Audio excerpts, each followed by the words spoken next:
뭐 요즘 유행하는 드라마들처럼 타임슬립을 경험을 해서 과거로 돌아간다 그러면은 뭔가 바꾸고 싶다라면은 이력서 내용 한번 바꿔보고 싶다. 이력서 내용을 바꾸는 것은 내 인생에서 요걸 한번 바꿔보고 싶다. 내 인생에서 깜짝 그런 질문이라 좀 어려운데요.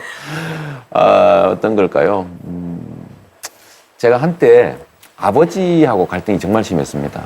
아버지를 참으로 원망했고 또 저에 대해 공부에 관심이 없었고 뭐 사실은 좀 방해하시는 측면도 있었고 그래서 제가 좀 말씀드리기 못한데 자살 시도를 2번씩이나 한 일이 있죠. 근데 그건 정말 아팠어요. 아버님은 결국 제가 사법시험 합격한 거는 병석에서 거의 의식이 없는 상태에서 알고 제 생일날 돌아가셨는데 그 아버지하고 좀 이렇게 좀 멀쩡한 정신이라고 할까요? 이런 상태에서 화해하고 싶어요. 그 제일 가슴 아픈 부분입니다. 네, 1차 이력서 면접은 여기까지 마치도록 하겠습니다. 좀 어떠셨나요? 첫 번째 관문을 이제 막 넘으셨는데 이것도 되게 힘든데 더 어려운 일이 기다리고 있군요. 이게 힘드셨다고요? 잘하시는 것 같아요. 그러게요. 말을 진짜 잘하시네요. 그래 감사합니다. 변호사셔서 그런 거? 이거 저한테 말 잘한다고 하지 마십시오. 말도 잘한다 하십시오. 자, 훈훈했는데요. 이제 본격적인 국민 면접으로 한번 가보도록 하겠습니다. 네. 국민이 대통령에게 바라는 역량 가운데 특히 이재명 지원자에게는 바로 저 3가지를 원했습니다. 리더십, 진실성, 소통. 많이 보던 단어신가요? 네, 그렇습니다. 그런가요? 가장 중요한 덕목입니다. 자, 그렇다면 소통 능력에 대한 역량 면접부터 시작해보죠. 역량 면접 챕터 1 소통. 제가 이제 그 지원자의 네. 이 언어를 보면은 좀 무서울 때가 있어요. 네. 작살 내겠다, 뭐 이런 말씀도 쓰시는데. 예. 대통령 되면은 전국적인 무상 그 산후조리원 하실 겁니까? 산후조리원뿐만이 아니고요. 일단 그 전에 작사를 좀 내야. 사회학은 분리해서 철저하게 제거해야 됩니다. 그래서 작사를 내야 돼요. 응? 좀 우아하고 부드럽게 날려버릴 수도 있잖아요. 네, 맞습니다. 그런 언어를 쓰는 거는 왜 그렇습니까? 혹시 지원자의 유머 감각이 부족해서인 건 아닙니까? 그런 것들은 이제 그런 상황들 예를 들면 뭐 팟캐스트나 이런 데에서 뭐 일시적으로 쓴 재미있는 단어들이기 때문에 그게 좀 여기까지 왔습니다만은 그러나 최소한의 성격이나 이런 건 지킬 필요가 있습니다. 앞으로는. 앞으로는 제가 지금까지도 사람들은 저를 트럼프하고 비교하는 경향이 있는데 They're bringing crime, they're rapists, and who's going to pay for the wall? This organization. Your organization. Can you give us a sir. chance Let's to ask go. a question, sir? Go ahead. Sir, can you Quiet. state, Quiet. Mr. 저는 아직까지 한 번도 해서는 안 될 불합리한 주장한 일 없어요. 무슨 말씀이신지 알겠는데 그럴 쉽게 때- 얘기하는 거하고 네. 거친 표현은 다르죠. 제가 가진 좀 다른 의견 때문에 그렇습니다. 정치인들이 자신들만의 언어를 만들어서 그 주권자들은 알 수 없는 얘기들을 가끔씩 합니다. 특히 책임 회피할 때. 이 세상의 모든 엄마는 우리 아이가 본받을 언어를 네. 쓴 대통령을 원해요. 네. 그거는 극히 일부니까 봐주시죠. 제가 하나 여쭙겠습니다. 저희가 웹사이트에 국민 네. 여러분이 직접 올려주신 또 질문을 드려보려고 합니다. 50대 이태원님께서 이런 질문을 주셨어요. 이재명 지원자의 발언을 들어보면 내 편이 아니면 적이다. 이런 식의 인식이 있는데 과연 공정하다고 생각하시는지요? 하고. 저는 내 편이 아니면 적이다라고 생각하지 않습니다. 제가 청산하고자 하는 상대는 우리 사회의 불법적 요소들입니다. 우리가 이미 합의한 기준에 의해서 명백한 불법적 요소들을 철저하게 제거하기만 해도 우리 사회는 지금보다는 훨씬 나은 단계로 갈 수 있다고 생각하고 있는 겁니다. 지금 당장 시대영 씨는 청산이 맞다. 청산과 공정사회. 그것이 구태가 됐든, 그러면 새로 나타난 악이 네. 됐든, 그것을 청산하기 위해서 뭔가를 밀어붙였을 때 네. 무시할 수 없는 정도의 규모의 국민적 저항에 부딪혔다라면은 그때는 어떻게 하시겠습니까? 청산하는 것에 대해서 국민적 저항이 있다고 하는 것은 논리 모순입니다. 아닙니다. 있을 수 있습니다. 예를 들면 어떤 거죠? 그러니까 의견이 다를 수 있는 문제는 분명히 있습니다. 이게 선악의 구분을 이재명 지원자께서 분명히 좀 너무 단순하게 나누는 경향이 분명히 있다고 생각을 해요. 이거를 스스로 부정하시면 안 된다고 생각을 합니다. 근데 저는 선악을 구분한 게 아니고 예. 그게 감명해져야 하고 선명해져야 되는 건 사실인데 불법과 합법을 구분하는 거예요. 제가 분명하게 말씀드릴 수 있는데 이재용 삼성그룹 부회장, 삼성그룹의 실질 지배 총수는 구속되는 게 맞습니다. 왜냐하면 본인이 직접 로비를 했고 로비에 따른 이익을 엄청나게 수조 원을 얻었고 그것 때문에 우리 국민들은 수천억의 피해를 입었고 그리고 그 대통령의 지시를 이행한 문형표는 구속됐습니다. 가지에 가지는 구속이 됐는데 이 뿌리와 줄기는 왜 처벌이 다릅니까? 그럼 바로 그 지점에서 네. 글로벌 대기업의 총수를 명백한 죄가 있지만 이거를 처벌한다고 했을 때 분명히 저항을 하는 세력이 있겠죠. 그 세력에 대해서 어떻게 대처하시겠느냐는 질문입니다. 세상에는 한 사람이 아니라 생각이 다른 많은 사람들이 살기 그렇죠. 때문에 모든 현상에 대해서 의견은 다를 수 있습니다. 예. 이 의견이 다를 경우를 대비해서 우리는 미리 약속을 해놨습니다. 그중에서 가장 강력한 제재 정황이 바로 형사처벌입니다.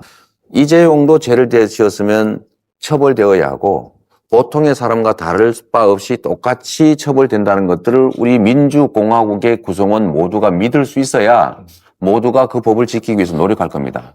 그런데 힘이 세다는 이유로 권력을 가졌다는 이유로 예외 취급을 받으면 그야말로 모든 구성원들한테 너도 힘이 세기 위해서 노력해라. 너도 돈을 많이 벌기 위해서 무슨 짓을 해서라도 노력하라고 사인을 주는 것밖에 안 됩니다. 다시 말씀드리지만 지금 말씀하시는 그 당위에 반대하는 사람은 아마 지금 여기 면접관 뭐 여기 제작진 통틀어서 단 한 명도 없을 겁니다. 네. 그러니까 허 면접관은 이재명 지금 부회장은 대의를 위한 일을 그 시장님께서 추진하고자 할 때 분명 어떠한 일이든 반대파가 있을 텐데 그들을 포용하는 것에 대해서 질문을 하시는 것 같은데요. 허용이지만은 지금 얘가 이 삼성 같은 일 말고 이런 일이 있습니다. 이제 모란시장에서 네. 이른바 이제 그 보신탕 판매하는 분들 네. 이제 못하게 한 거. 그런. 거기에 대해서 사람들은 어떻게 보면 잘하셨다 이렇게 혐오 시설이다 이렇게 하는 분도 있지만 또 한편으로는 그거를 꼭 그분들도 그 살기가 참 어렵고 그런데 그거를 꼭 없애야 되느냐.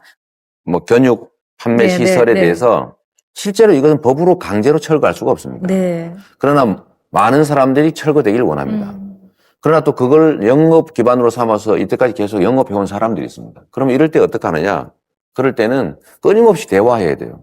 끊임없이 대화하고 설득하고 누군가가 특정한 피해를 본다면 다수가 이익 보는 중에 일부를 떼어서 그걸 보존해주는 방식으로 합의를 이끌어내야죠. 세월호의 실소유주가 국정원이다. 네. 뭐 이런 것까지는 좀 물론 이제 의혹을 제기하는 것까지는 좋은데 뭐랄까 공직에 있으신 분 같은 경우에는 좀 확인된 팩트에 근거해가지고 네. 발언을 하셔야 하지 않나 이런 걱정이 좀 들더라고요. SNS로 한 얘기 아니라 제가 성남시장의 이름을 걸고 공식적으로 한 얘기입니다. 그러니까요. 실제로 국정원은 선박을 소유한 일이 있고 이 선박이 사고가 났을 때 대한민국 대형 선박 중에 유일하게 국정원에서 제1차로 보고하도록 규정이 돼 있었고 네. 그리고 실제로 사고 났을 때 제일 먼저 국정원에 보고했고 저는 요 정황들 때문에 저는 실제 소유자를 국정원이라고 판단할 것이다라고 한 겁니다. 예. 저는 그걸 의혹을 제기한 게 아니라 제 의견을 얘기한 거죠. 또 한 가지 여전히 밝혀야 될 중요한 사실 중에 하나입니다.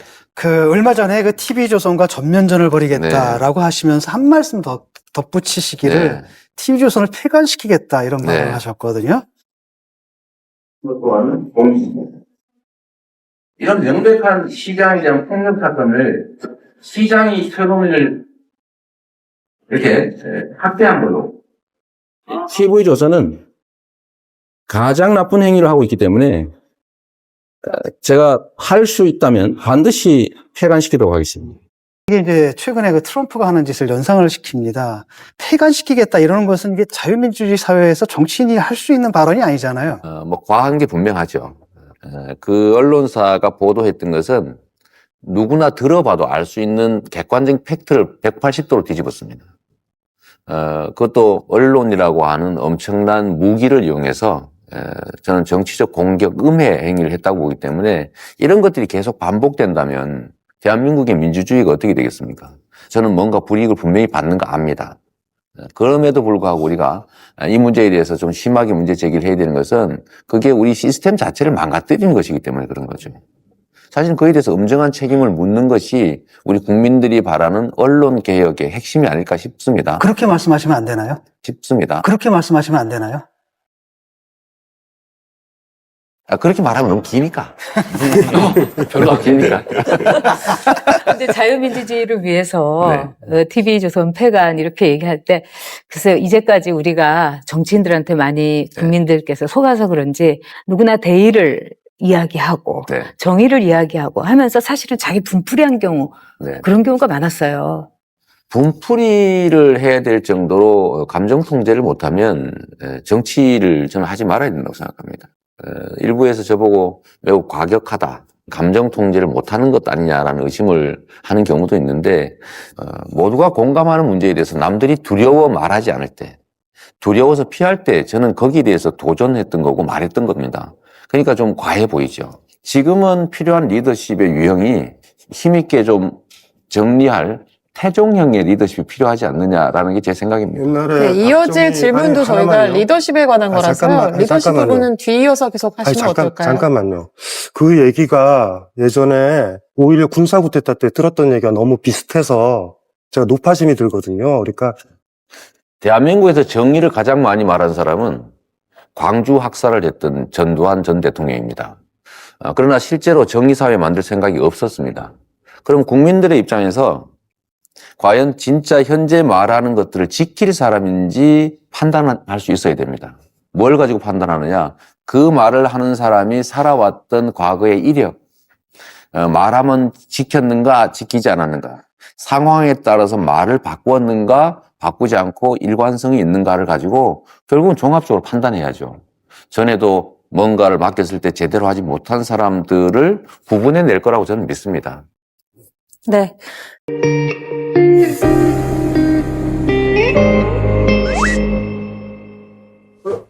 안녕하세요. 반갑습니다. 이재명입니다. 안녕하세요. 반갑습니다. 저희 이력서 이력서.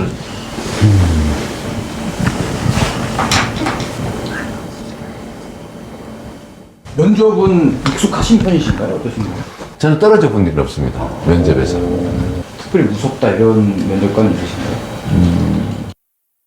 전혀 보면 좀 무서운데요. 재밌을 거예요. 요즘 면접은 다 압박 스타일이잖아요. 준비는 어떻게 하실 생각이세요? 잠깐만요. 오늘 카메라맨들이 긴장하고 계십니다. 불타오르네.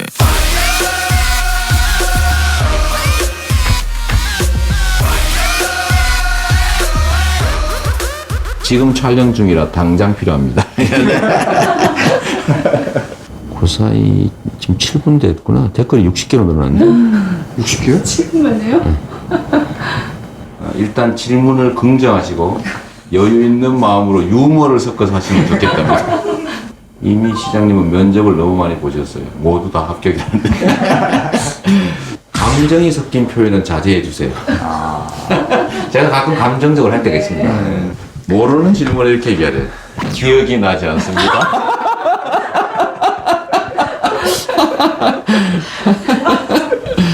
스마일. 웃으세요. 일단 밝게 웃으라는 얘기가 또 있고요. 웃으라는 얘기 진짜 많네요. 정말 이쁘다 이쁘다 이쁘다니까 왜 내 말 믿지 않는 건데 왜 말하고 아무리 말해도 하는 듯한 너의 그 표정. 우리 아들 요새 취업 준비하느라 고생하는데 혹시 그 중에 나한테 뭐 알려줄 만한 거 없을까? 그런 정보는 제가 아버지한테 받아야죠. 아니 내가 나중에 필요할 때 줄 테니까. 평소에 하시는 말투를 유지하시면서 편하게 평소 생각을 전달하는 게 어떨까요? 너무 뻔한 얘기였나요? 가장 중요한 기본인 것 같긴 합니다. 우리 국민 여러분들이 저를 신임할 수 있도록 잘 준비하겠습니다. 세 가지 역량 가운데 리더십 챕터로 넘어왔습니다. 이재명 지원자에게는 리더십 역량에 관한 관심이 굉장히 컸었는데요. 역량 면접 챕터 2 리더십. 태종과 같은 강력한 왕이 필요한 시대다. 강력한 리더십이 필요하다고 하셨고, 다른 한편에 이런 게 있단 말입니다. 지금 우리 현실에서는 대통령의 권력이 너무나 강력하기 때문에 오히려 좀 분권형으로 개헌을 해야 되지 않느냐, 이런 것들이 거의 사회적 합의가 돼 있거든요. 그것은 리더십의 유형을 말한 것이지 권한이 강해야 된다는 뜻은 아닙니다. 저는 이 강자들의 횡포가 제지되는 그야말로 법과 원칙과 상식이 지켜지는 사회로 만드는 게 더 중요한 과제다라는 그런 말씀을 드린 겁니다. 예. 리더십 역량 점검을 계속하고 있는데요. 40대 천보걸님이 SNS로 이런 질문을 주셨어요. 정부의 인적 라인은 어떻게 구성하실 건가요? 하고 네. 보내주셨는데 요거 진중과 면접관도 관련된 질문을 준비하셨죠? 내각을 구성하신다면 네. 뭐 여러 가지 부처가 있지 않습니까? 그 중에서 가장 먼저 딱 지명하고 싶은 부처는 어디며 그 기준이 있을 것 같아요. 저는 노동부 장관이 제일 중요한 것 같아요. 우리나라의 노동부 장관은 노동자들의 권리를 보호하고 노동 환경을 그야말로 국가 발전에 도움이 되는 방향으로 관리하는 직무 아니겠습니까? 그런데 실제로 대한민국의 노동부는 사용자 편을 주로 들고 있죠. 문재인 후보 같은 경우는 이제 섀도우 내각들을 곧 발표할 거라고 하셨거든요. 근데 네. 구체적으로 노동부 장관 네. 염두에 두고 계신 인물이 있습니까? 궁금하네요. 궁금하시죠? 예. 저는 행정 관료들은 안 할 겁니다. 실제로 노동 현장에 대해서 애정이 있고 노동자들에 대해서 애정이 있는 사람을 하고 싶은데 가능하면 노동운동가 중에서 지명하고 싶어요. 노동자 출신 중에서 임명하고 싶은데 생각하고 계신 직접적인 인물이 있나요? 너무 과격해서 어떨지 모르겠는데 과격하다고요? 네. 누구죠?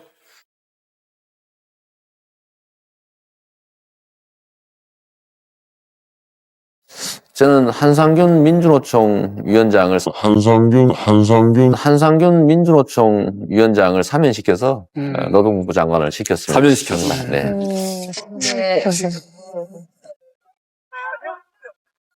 범노동, 범민정의정 모든 대표자 동지들께도 진심으로 감사하다는 말씀드리며 주책 인사 드리겠습니다.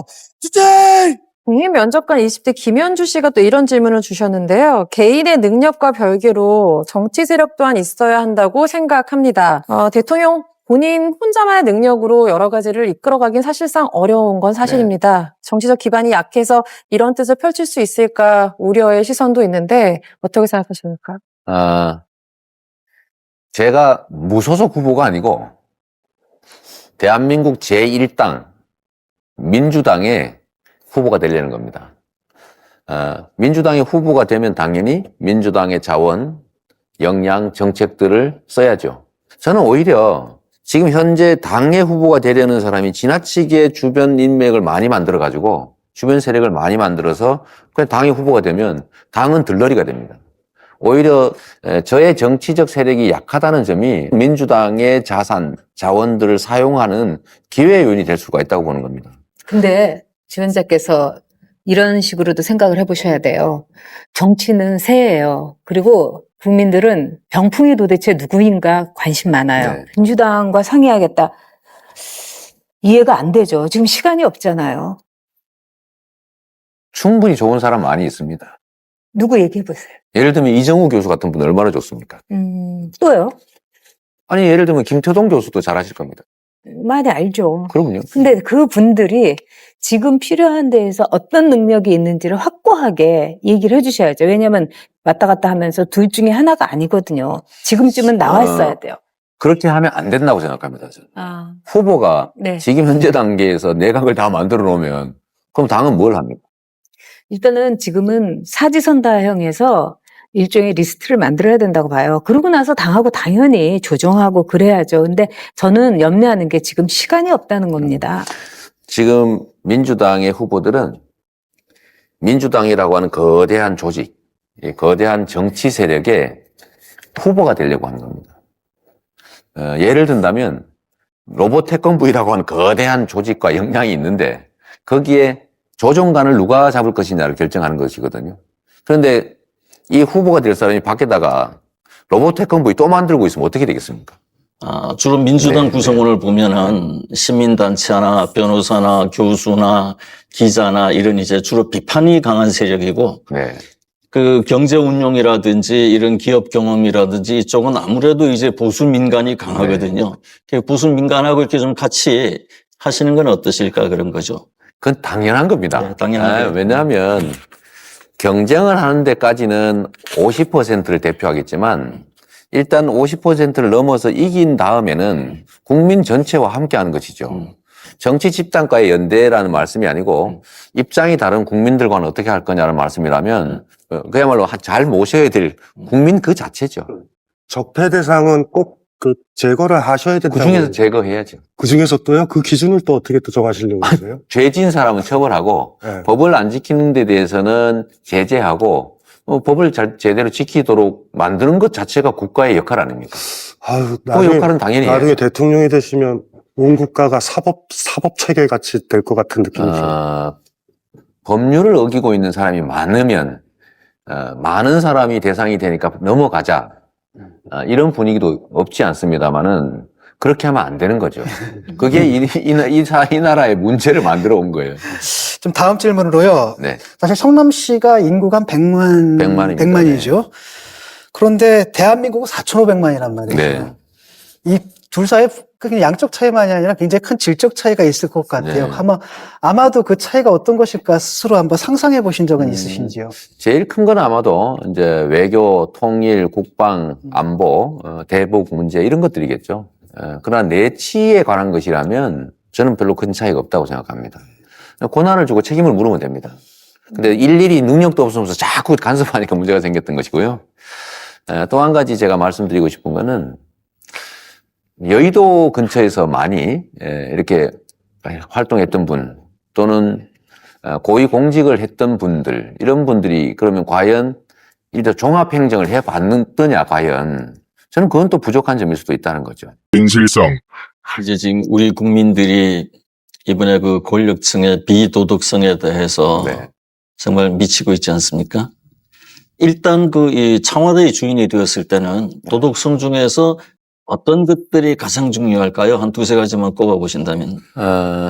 공직자 중에서도 최고의 권력과 책임을 가지는 것이 대통령이기 때문에 공사구별 이게 제일 중요하고 특히 공적 권한을 행사하는 데 있어서 청렴함이라고 하는 도덕성이 가장 중요한 가치라고 생각합니다. 이게 뭐 위에 검색어에 좀 나와 있습니다만은 형수욕설이라는 키워드가 떠 있는데요. 네.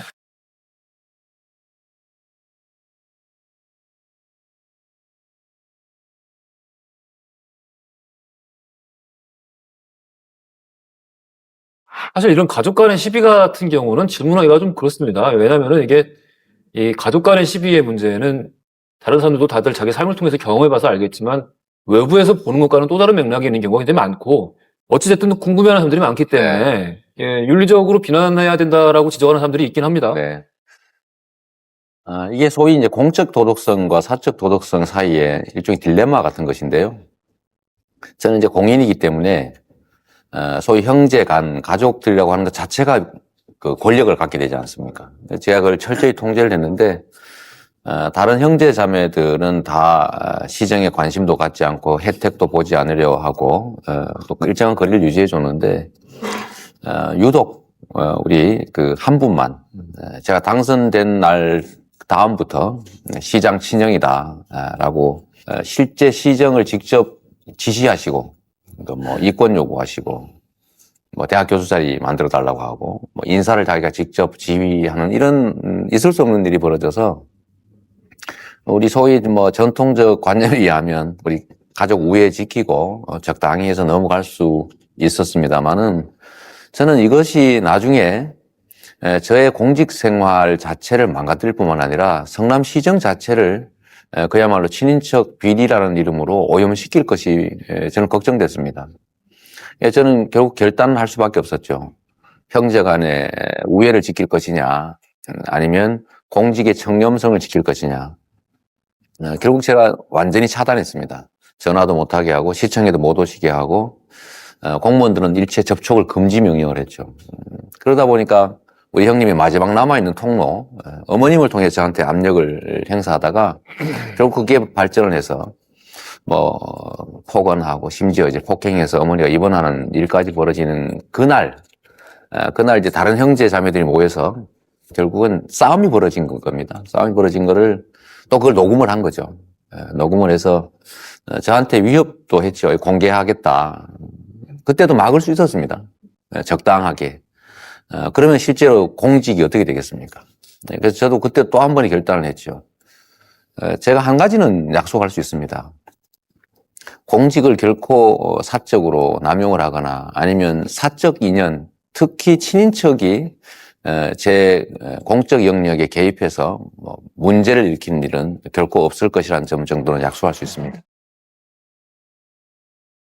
이 성남시를 보면은 네. 이게 그 75개 시 단위 중에 청렴도가 이제 42위라는 거의 뭐 굉장히 하위로 이게 나오고 있는데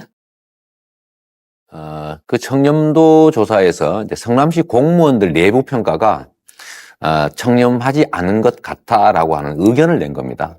청렴도란 실제 부정부패를 측정한 것이 아니고 느낌을 이제 조사한 것인데 시민들의 청렴도에 대한 인식은 상당히 높은데 내부 공무원들의 그 느낌은 되게 낮은 측면이 있죠. 그 원인은 뭐라고 생각하십니까? 제가 일을 많이 시켜서 그런 것 같습니다. 실제로 성남시 공무원들의 업무 강도는 상당히 높은 편이에요. 근데 그게 청렴도랑 무슨 관계가 있죠? 물어보면 뭔가 나쁜 짓 하는 것 같다라고 얘기하는 거죠. 이게 이제 청렴도 조사는 전화로 물어보는 겁니다. 무작위로. 시민들도 물어보고 시에 거래하는 업자들도 물어보는데 거기는 청렴도가 높은데 공무원들한테 물어보니까 뭐 좀 문제가 있는 것 같다 이런 식의 대답을 하는 거죠. 근데 그게 느낌으로 아니까 사실은 공무원들한테 물어본 답이 가장 정확할 수도 있는 거죠. 자기들에 대해서 물어본 거니까. 근데 이 대통령은 혼자만 청렴해서 되는 게 아니라 주변 사람 정리가 굉장히 중요하지 않습니까? 네. 그런데 이제 4년 동안 수행으로 일했던 분이 그만두고 나서 2년 동안 1억 3천만 원을 받아 챙겼어요. 그것도 마을버스 노선 관계로.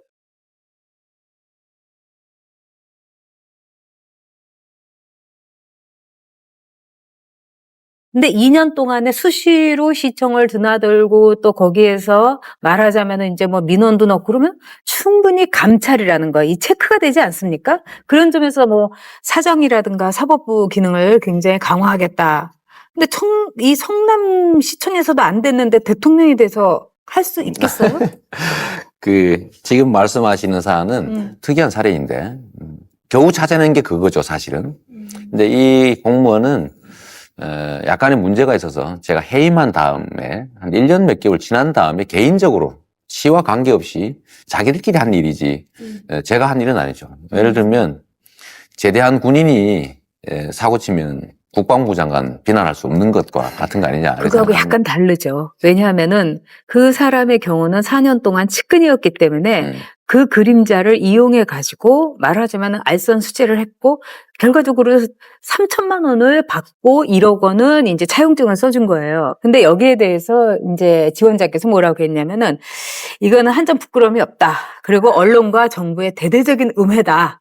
이렇게 얘기를 하셨어요. 그러면은 거기에 대해서 꼭 그렇게 하시기보다는 철저하게 조사하겠다. 그리고 조사 결과를 발표하겠다. 이래야 옳지 않습니까? 이미 검찰에서 압수수색 수차례 해서 이미 기소된 상태에서 한 얘기인데 추가의 수사를 뭐 우리가 할 수도 없고 또 할 권한도 없는 상태 아닙니까? 예를 들자면은 그 사람이 누구에게 청탁을 했느냐 이 문제예요. 마을버스 노선이라든가 버스 노선은 어마어마한 말하자면 이권이 개입해 있는 거죠.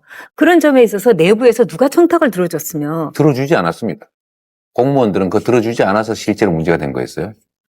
그러면은 거기에서 3천만 원은 그럼 이 사람이 어떻게 해서 받아 챙길 수 있었을까요? 해외 골프는 어떻게 갔고 뭔가가 되고 있으니까 그게 가능해진 거 아닙니까? 기대를 했는데 공무원들은 거기 넘어가지 않았습니다. 결과는 바뀐 게 없어요. 근데 왜 이 지원자께서는 관련 업체 그다음에 공무원에 있어서 상응한 책임을 묻겠다고 이야기하셨습니까? 관련 업체는 책임을 물어야죠. 불법적인 네. 로비를 시도했으니까. 그러니까 성남시는 그리고 이런 원칙이 공무원에 있어요. 대해서도 묻겠다고 하셨으면 공무원은 잘못한 사람이 없었습니다. 결과적으로 볼 때 전혀 없었습니다. 자, 2,500명에서 이런 한 케이스가 났다 하지만은 우리나라의 공무원 수라든가 이런 걸 볼 때는 이런 케이스는 앞으로 굉장히 많이 늘어날 수 물론 있습니다. 그렇습니다. 어떤 대책 갖고 계세요? 시스템을 정확하게 가동해야 되겠죠. 그리고 신상 필벌하고 행위에 대해서 철저하게 책임을 묻는 것 외에 다른 방법이 있을 수 없지 않습니까? 물론 거기에 가장 중심은 본인 스스로 깨끗해야지 본인이 깨끗하지 않으면서 주변을 깨끗하도록 요구할 수는 없을 것이고 다른 공직도 마찬가지일 거로 생각합니다. 제가 형님의 인연을 끊으면서까지도 친인척의 개입을 막았던 것처럼 좀 더 철저하게 차단하도록 하기로 노력하겠습니다. 대선 주자 국민 면접 계속됩니다. 이재명 지원자의 미래 비전에 대해서 압박 면접을 하도록 하겠습니다.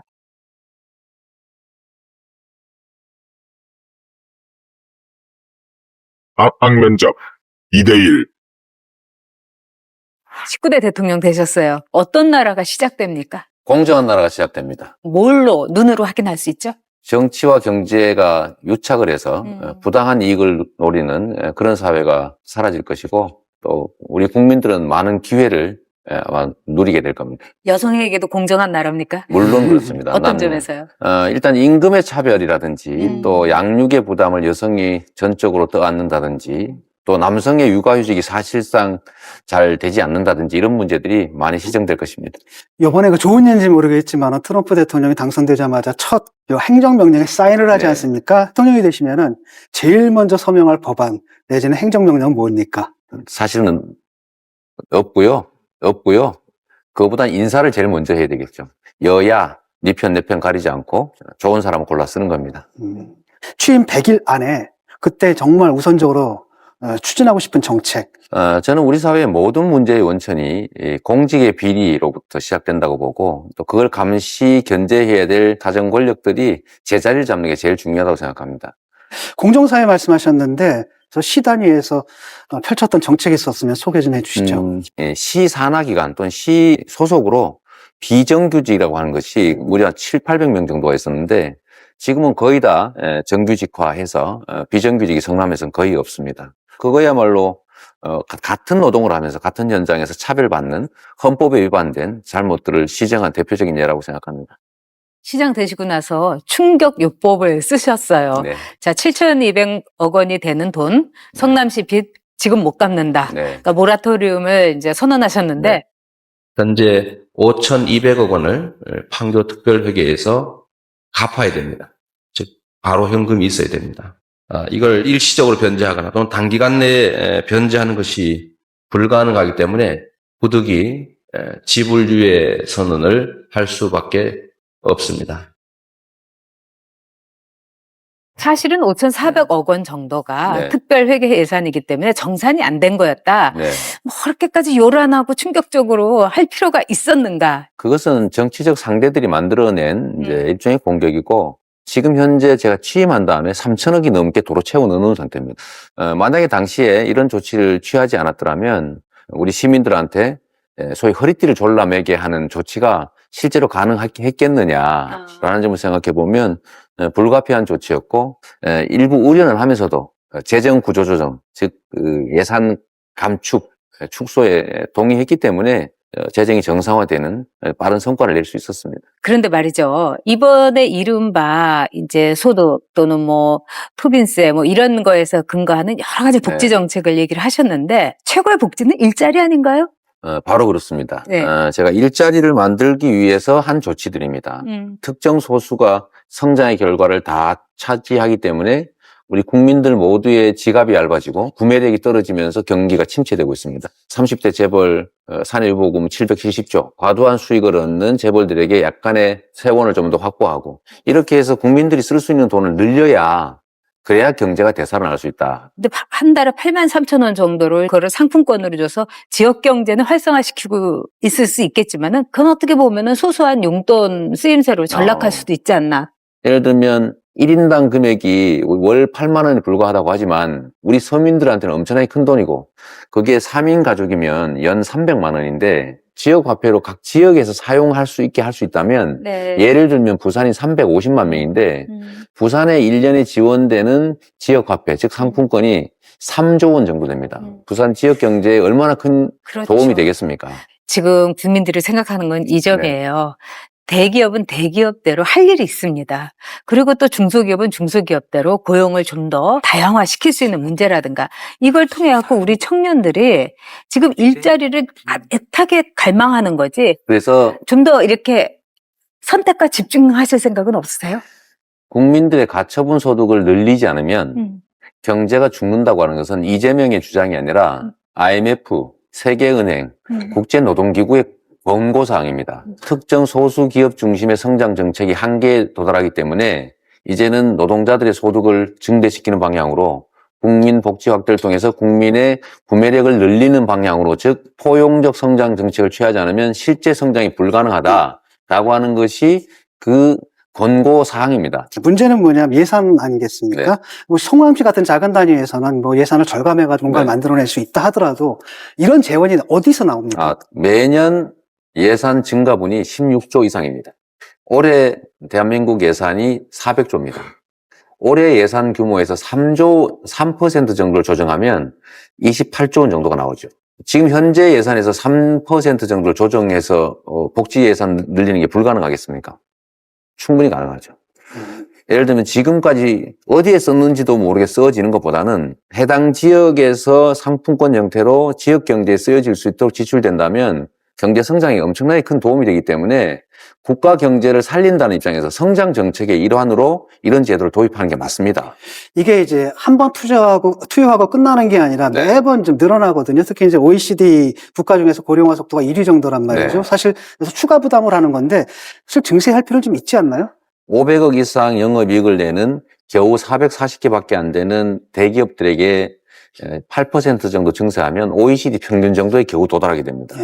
그렇게 하는 것으로 한 15조 원 정도가 생기고 연 10억 이상 버는 6천 명밖에 안 되는 사람들한테 12% 정도 증세를 하면 거기서 2조 4천억 정도가 생겨납니다. 그 정도면 17조가 넘게 되는데 그런 정도로 새로운 정책들을 해 나갈 수 있다는 거죠. 대기업들이 돈을 쌓아두고 있는 거는 투자할 만한 마땅한 데가 없기 때문이에요.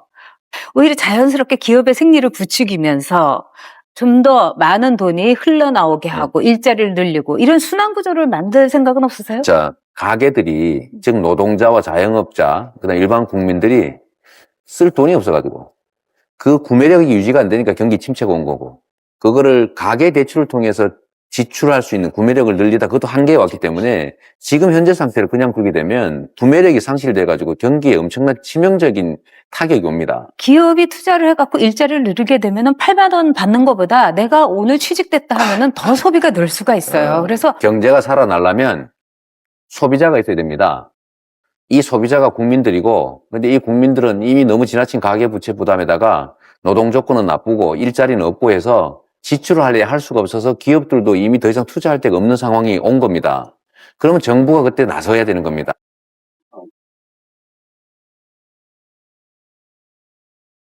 네, 대선 주자와 함께한 국민 면접 이제 마무리를 지어야 할 시간인데요. 혹시 끝으로 늦은 시간까지 함께 해주신 국민 면접자께 하실 말씀 있나요? 오늘 정말 힘들었습니다.